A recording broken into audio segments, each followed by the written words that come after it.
आज हम second chapter of macro economics लेकर आए हैं और आज हम ये सारे टॉपिक्स डिस्कस करेंगे। Utility, marginal utility, total utility, law of diminishing marginal utility and relations between total utility and marginal utility. तो हम सबसे फर्स्ट टर्म यूटिलिटी। आप मेरे हाथ में मार्कर्स देख रहे हो ना, और मार्कर्स का काम क्या होता है कि आप इस व्हाइट बोर्ड पे लिखना चाहो और लिख पाओ। और मैं इस मार्कर्स की मदद से लिखना चाहता हूं Suraj sir, I am able to write. इसका मतलब इस मार्कर ने मेरे वांट्स को सेटिस्फाई कर दिया। मैं चाहता हूं कि मैं इस रेड मार्कर से इसे अंडरलाइन करूं, मैंने कर दिया। इस मार्कर ने भी मेरे वांट्स को सेटिस्फाई कर दिया। तो कोई भी कमोडिटी अगर आपके वांट्स को सेटिस्फाई करता है, इसका मतलब है कि उसमें यूटिलिटी होती है। डस्टर, इससे मैं चाहता हूं इसे इरेज कर दूं, कर दिया। इसका मतलब इस डस्टर ने मेरे वांट्स को सेटिस्फाई किया है। तो किसी भी कमोडिटी में अगर आपके वांट्स को सेटिस्फाई करने का पावर हो, किसी भी कमोडिटी में आपके वांट्स को सेटिस्फाई करने का पावर हो, उसे हम यूटिलिटी कहते हैं। Wants satisfying power of a commodity is called utility. आप भूखे हो, आप रोटी खाते हो और आपका जो है भूख मिट जाता है, इसका मतलब उस रोटी ने अपना काम कर दिया, उसने आपके वांट्स को सेटिस्फाई कर दिया। इसका मतलब उस रोटी में यूटिलिटी है। तो कोई भी कमोडिटी हो, अगर वो कमोडिटी ह्यूमन के वांट्स को सेटिस्फाई करता है, कोई भी कमोडिटी हो अगर वो ह्यूमन के वांट्स को सेटिस्फाई करता है, इसका मतलब उसमें यूटिलिटी होती है। Wants satisfying power of a commodity is called utility. इसलिए इसका डेफिनेशन होता है want satisfying power, wants satisfying power of a commodity. किसी भी कमोडिटी में अगर आपके वांट्स को सेटिस्फाई करने का पावर है, इसका मतलब उसमें यूटिलिटी है। आई होप आप समझ गए होंगे। अगला टर्म है मार्जिनल यूटिलिटी। सपोज मैं एग्जांपल लेता हूं, यूनिट मींस कितने क्वांटिटी के यूनिट्स में कंज्यूम करता। सपोज रोटी, एक रोटी, मैं पहला रोटी जब खाऊंगा तो कुछ ना कुछ यूटिलिटी मिलेगी, कुछ ना कुछ मेरे वांट सेटिस्फाइड होंगे। Marginal utility MU। तो मैंने पहला रोटी खाया और इससे मुझे 20 यूटिल्स की सेटिस्फैक्शन मिली। यूटिलिटी को हम यूटिल्स में मेजर करते हैं, यूटिलिटी को हम यूटिल्स में मेजर करते हैं। एक रोटी खाया, हमें 20 MU मिला, मतलब 20 यूटिल्स मिला। मैंने दूसरा रोटी खाया, इससे मुझे 15 यूटिल्स मिले। मैं तीसरा रोटी खाया, इससे मुझे 5 यूटिल्स मिले। मैंने चौथा रोटी खाया, मुझे से 0 मिले। मैंने पांचवा रोटी खाया, मुझे से -3 मिले। ये कम क्यों हो रहा है, मैं आपको लॉजिक बाद में समझाता हूं। पहले हम इस टर्म को समझते हैं, मार्जिनल यूटिलिटी क्या होता है, what do you mean by marginal. तो देखिए यहां से मैं आपको समझाने की कोशिश करता हूं। Marginal utility refers to that utility which we derive from consumption of an additional unit. जब हम एक एडिशनल यूनिट का कंजम्पशन करते हैं और हर एडिशनल यूनिट के कंजम्पशन से जो सेटिस्फैक्शन मुझे मिलता है, उसे हम मार्जिनल यूटिलिटी बोलते हैं। मैंने फर्स्ट यूनिट कंज्यूम किया, मुझे 20 मिला, this is my marginal utility. मैंने सेकंड यूनिट खाया और सेकंड से मुझे 15 यूटिल्स मिला है, दिस इज मार्जिनल यूटिलिटी। मैंने थर्ड एडिशनल यूनिट कंज्यूम किया, मुझे 5 मिला, this is my marginal utility, so on. तो एक एडिशनल यूनिट को कंज्यूम करने से, एक एडिशनल यूनिट को कंज्यूम करने से जो यूटिलिटी हमें मिलता है, उसे हम मार्जिनल यूटिलिटी बोलते हैं। Marginal utility refers to that utility which we derive from consumption of an additional unit. एक एडिशनल यूनिट को कंज्यूम करने से, एक एडिशनल यूनिट को कंज्यूम करने से जो यूटिलिटी हमें मिलता है, उसे हम मार्जिनल यूटिलिटी बोलते हैं।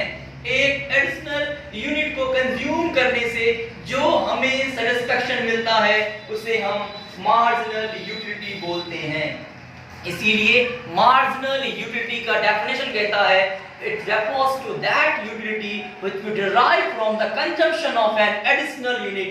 एक एडिशनल एडिशनल यूनिट को कंज्यूम करने से, एक एडिशनल यूनिट को कंज्यूम करने से जो यूटिलिटी हमें मिलता है उसे हम मार्जिनल यूटिलिटी बोलते हैं। पहले यूनिट से कितना मिला 20, यही मेरा मार्जिनल यूटिलिटी है। अब एक एडिशनल मतलब एक के बाद 2, दूसरे यूनिट से हमें कितना मिला 15, यही मेरा मार्जिनल यूटिलिटी है। 2 के बाद एक एडिशनल यूनिट कितना 3, कितना मिला 5, यही मेरा मार्जिनल यूटिलिटी है। 3 के बाद 4 कितना मिला 0, यही मेरा मार्जिनल यूटिलिटी है। 4 के बाद 5 कितना मिला -3, यही मेरा मार्जिनल यूटिलिटी है। एक एडिशनल यूनिट को कंज्यूम करने से जो यूटिलिटी हमें मिलता है उसे हम मार्जिनल यूटिलिटी कहते हैं। आई होप आपको ये समझ में आया होगा। नेक्स्ट टॉपिक है हमारा टोटल। टोटल मींस व्हाट, सम। तो एक यूनिट से कितना मिला 20, 2 यूनिट को कंज्यूम करके कितना मिला 20 प्लस 15 35, 3 यूनिट को कंज्यूम करके कितना मिला 40, 4 को करके 40, 5 करके 37, मतलब total utility derived from the consumption of all the units of a commodity। जितनी भी यूनिट्स को आप कंज्यूम करते हो उन सारे यूनिट्स को कंज्यूम करने के बाद जितना सेटिस्फेक्शन आपको मिलता है उसी को बोलते हैं टोटल यूटिलिटी। एक से मिला 20 इसलिए मेरा टोटल भी 20 है। अब एक और 2 खाया, पहले से मिला 20, दूसरे से मिला 15। पहले तो 20 मिला वो भी मेरा एमयू है, दूसरे से मिला 15, ये मेरा एमयू दूसरे यूनिट का है। लेकिन दोनों मिला के कितना मिला 20 प्लस 15 35, 3 को खा कितना मिला 40। तो जितने यूनिट आप कंज्यूम करते हो उन सबको मिला करके जो यूटिलिटी आपको मिलता है that is called total utility. तो total utility refers to that utility which we get from the consumption of all the units of a commodity। सारे कमोडिटी को कंज्यूम करके जो सेटिस्फेक्शन मिलता है that is called total utility. तो I hope आपको ये 3 वर्ड समझ में आ गए होंगे। टोटल यूटिलिटी मींस सारे यूनिट को कंज्यूम करके जितना मुझे यूटिलिटी मिला, और यूटिलिटी क्या होता है, कोई भी कमोडिटी अगर मेरे वांट्स को सेटिस्फाई करने का पावर रखता हो उसे हम यूटिलिटी कहते हैं। तो wants satisfying power of a commodity is called utility. जो भी कमोडिटी, अगर चेयर मैं यहाँ रखूं और मैं बैठना चाहता हूं और मैं बैठ जा रहा हूं, नहीं गिरा, चेयर पूरा प्रॉपर कंडीशन में है, इसका मतलब वो चेयर ने मुझे रेस्ट करने में मेरी मदद की है, इसका मतलब उस चेयर में भी यूटिलिटी है। गर्मी है, स्विच दे दो, फैन चले, आपके वांट सेटिस्फाई कर दिया, इसका मतलब उस फैन में भी यूटिलिटी है। अब है law of diminishing marginal utility. ये टॉपिक बहुत इंपॉर्टेंट है। इसको अब हमारा टॉपिक है मार्जिनल यूटिलिटी के बाद law of diminishing marginal utility, ये हमारा टॉपिक है। अब मैंने आपसे कहा था कि आप ये जो कंज्यूम कर रहे हो इससे जो आपको एमयू मिल रहा है वो कम हो रहा है, और मैंने कहा था बाद में डिस्कस करेंगे। तो आइए हम डिस्कस करते हैं। एक एग्जांपल देता हूं गाइस। आप ना अब खुद को एज्यूम करो कि ये ना मई का मंथ है और आप 12 बजे बाइक से 40 किलोमीटर दूर जा रहे हो और बहुत तेज धूप है, गर्मी है और हाईवे होकर जा रहे हो। आपको प्यास लग गई है, आपको पानी पीना है और दूर दूर तक कहीं पानी नहीं दिख रहा। आपको रास्ते में गिलास 2 रुपए वाले गिलास वाला पानी दिखा, आप वहां रुके और आपने कहा कि पानी पिलाना। उसने कहा 1 गिलास 20 रुपए का। आप बोले यार 2 रुपए का मिलता है। बोला नहीं भाई हम तो 20 रुपए का बेचते हैं। आप क्या करोगे, आप तो बहुत प्यासे हो ना, आपकी हालत खराब है, तो आप वो गिलास 20 रुपए में पीने को तैयार हो जाओगे। आपने उन्हें 20 रुपीज़ दिया और 1 गिलास पानी आपने कंज्यूम कर लिया, तो वो गिलास से आपको सेटिस्फेक्शन जो मिला होगा, काफ़ी आपको अच्छा महसूस हुआ होगा। लेकिन उसी टाइम पर जब आप दूसरा गिलास तुरंत पियोगे तो पहले गिलास की तुलना में आपका सेटिस्फेक्शन कम होगा। उसी तुरंत आप तीसरा गिलास पियोगे तो उस टाइम पर पहले गिलास के तुलना में, दूसरे गिलास की तुलना में तीसरे गिलास का और कम होगा। मतलब ये है कि जब हम रेगुलर बेसिस पे कोई चीज़ को कंज्यूम करते हैं तो उससे मिलने वाला सेटिस्फेक्शन घटता जाता है। दुनिया में माँ बाप से बढ़कर कुछ नहीं होता। अब 6 महीना साल भर के बाद अपने माँ से मिलोगे, मान लो कि यहाँ बाहर गए थे और 6 महीने बाद आप घर वापस आए, तो जब माँ से आप मिलोगे तो 6 महीने बाद आपको जो सेटिस्फेक्शन मिलेगा ना माँ से मिलने का, उसका तो कोई मेजरमेंट ही नहीं है। लेकिन जब आप वहाँ रेगुलर रहते जाओगे ना, तो माँ की इम्पोर्टेंस कम नहीं होगी लाइफ में, लेकिन माँ से जो मिलने की जो फीलिंग्स थी ना, वो पहले बहुत 6 महीने के बाद वाला, तो दिन प्रतिदिन ना थोड़ा बहुत कम हो जाता है कि हाँ माँ भी वही है, मैं भी यही हूँ। इसका मतलब ये हुआ कि कोई भी कमोडिटी का अगर आप कॉन्टिन्यूअस कंजम्पशन करते हो, कॉन्टिन्यूअस, तो उससे मिलने वाला सेटिस्फेक्शन डिक्लाइन करता है। ये अंडरस्टूड हो गई बात कि नहीं हुई। अगर मैं भूखा हूँ, मैंने 2 दिन से कुछ नहीं खाया, जब मैं पहला रोटी खाऊंगा ना, मेरा सेटिस्फेक्शन क्या होगा है आप समझ सकते हो। लेकिन उसी टाइम पर जब मैं दूसरा खाऊंगा तो पहली रोटी के तुलना में दूसरी रोटी से मुझे यूटिलिटी कम मिलेगी। उसी टाइम पर जब मैं तीसरा रोटी खाऊंगा तो दूसरे रोटी की तुलना में तीसरे से कम मिलेगा, 14 खाऊंगा और कम मिलेगा, 5 रोटी का मेरा टारगेट है, मेरा पेट भर गया मतलब 0, इससे ज़्यादा खा लूंगा तबीयत खराब हो जाएगी। इसका मतलब है कि कोई भी कमोडिटी का जब हम रेगुलर बेसिस पे, कॉन्टिन्यूअस बेसिस पे कंजम्पशन करते हैं तो वो डिक्लाइन करता है, इसीलिए मेरा एमयू डिक्लाइन होता है। कॉन्टिन्यूअस कंजम्पशन होना चाहिए, कॉन्टिन्यूअस, मैं बार बार रिपीट कर रहा हूँ, कॉन्टिन्यूअस। ये नहीं कि सुबह खाया फिर शाम में खाएंगे, then we get the same level of satisfaction. तो कॉन्टिन्यूअस होना चाहिए। तो लॉ ऑफ डिमिनिशिंग क्या कहता है? Law of diminishing marginal utility states that as we consume more and more units of a commodity, marginal utility derived from each unit goes on diminishing.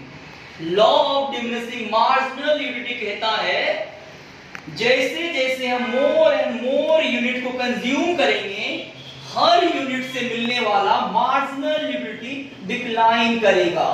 उसी को बोलते हैं law of diminishing marginal utility. Law of diminishing marginal utility states that as we consume more and more units of commodity, marginal utility derive from each unit goes on diminishing. आप देख भी रहे होगे जैसे जैसे मेरा कंजम्पशन बढ़ता गया, मेरा मार्जिनल यूटिलिटी कम होता गया, और मैंने भी आपको एग्जांपल्स भी दिए कि कम क्यों हो जाता है। तो law of diminishing marginal utility यही कहता है जैसे जैसे आप कंजम्पशंस को बढ़ाते जाओगे, हर यूनिट से मिलने वाला मार्जिनल यूटिलिटी कम होता चला जाएगा। एंड देन मैं आपको रफली डायग्राम दिखा दूं, ये इस तरीके का होता है, घटता घटता घटता घटता 0 हो गया एंड 0 के बाद नेगेटिव। ये मैंने कैसे किया? मैंने ये MU को इधर रखा और यूनिट्स को यहां रखा एंड देन सारे पॉइंट्स को ज्वाइन कर दिया। MU को हम यहां रख लेंगे, यूनिट्स को यहां रखेंगे और इस पॉइंट को ज्वाइन कर देंगे। Law of diminishing marginal utility बहुत सारे अजम्पशन पे बेस्ड है, मैं आपको 1-2 बता देता हूं। सबसे पहला, कॉन्टिन्यूअस कंजम्पशन होना चाहिए, कॉन्टिन्यूअस। और दूसरा, स्टैंडर्ड यूनिट ऑफ कमोडिटी को हम कंज्यूम करेंगे। एक रोटी, ये नहीं बोलेंगे एक टुकड़ा रोटी, एक कप चाय, एक चुस्की नहीं, एक बार लिया फिर उसे, मतलब जो भी चीज को हम जिस स्टैंडर्ड में मेजर करते हैं ना, वो होना चाहिए। तो law of diminishing marginal utility के assumptions हैं continuous consumption and standard unit of a commodity। तो law of diminishing marginal utility क्या कहता है? It states that as you consume more and more unit of commodity, marginal utility derived from each additional unit goes on diminishing।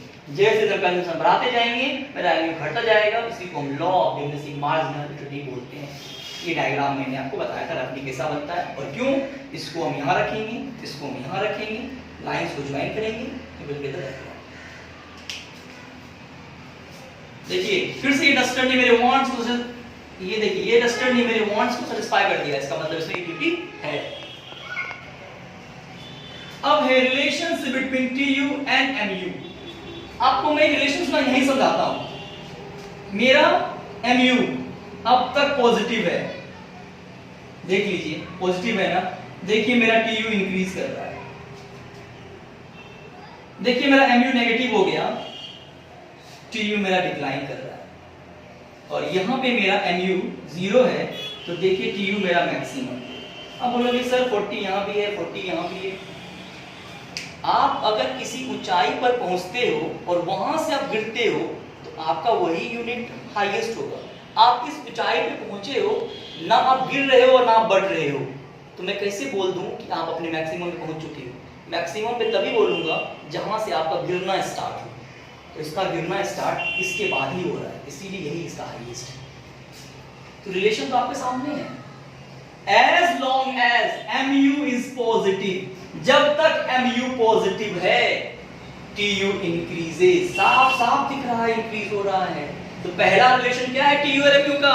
As long as mu is positive, tu increases। जब तक mu positive होगा, tu increase करेगा। दूसरा, when mu is 0, tu is at its maximum। When mu is 0, tu is at its maximum. And last one, when mu is negative, tu starts diminishing. tu starts diminishing. tu और mu का relation यही है, जब तक mu positive है tu increase करेगा, जब mu 0 है tu मैक्सिमम पे है, और जब mu नेगेटिव है tu डिमिनिश करता है। इसीलिए पहला, as long as mu is positive, tu increases।